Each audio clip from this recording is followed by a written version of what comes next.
dégg moo la ko abal te boo ko weddee bu ayibalee sa tympan yax boobu ci sa nopp bi nga bëgg a dégg da nga xam ne nangu na la nga abalal yàlla kenn la ku gis moo la ko abal morceau bi rees bu tuuti la roof ci sa kanam gi rek mu la romb te tuutiwul loolu mu signalé la ko te bala koon ngaa xam ne yàlla ay karim nga jël sa morceau bi rees bopp bëgg cee gis bët bi rees képp la nopp yax képp la làmmiñ yàpp képp la moo tax nitu yàlla ba yéeg ca minbar ba di xutba ni maa ngi sant yàlla mi may doomu aadama muy jégg ci yax di gis ci graisse di wax ci yàpp xoolal boobu wax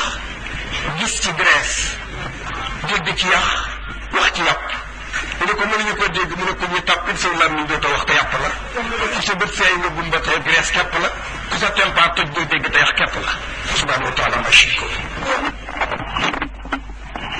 yàlla ne wallahu axrajakum min butuni ummahatikum la taalamuuna shay'a suñu borom nee na man yàlla maa génnee ku ngeen fii gis ci biir yaayam maa ko judd te nee na bi ma koy juddul indiwaalewul xam-xam xamul dara kon xam-xam bi daf koo dab dañ ko ko abal yàlla nee na nopp nga judduwaale waaye indiwaale woo dégg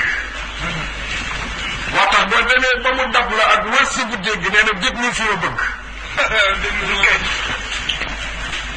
forme bët nga indiwaale waaye indiwaale woo gis soo demee ba mu dab la ak gis nee na xoolal fi ma bëgg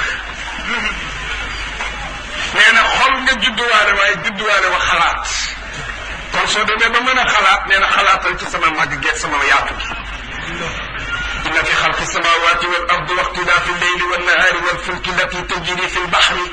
بما ينفع الناس وما أنزل الله من السماء من ماء فأحيا به الأرض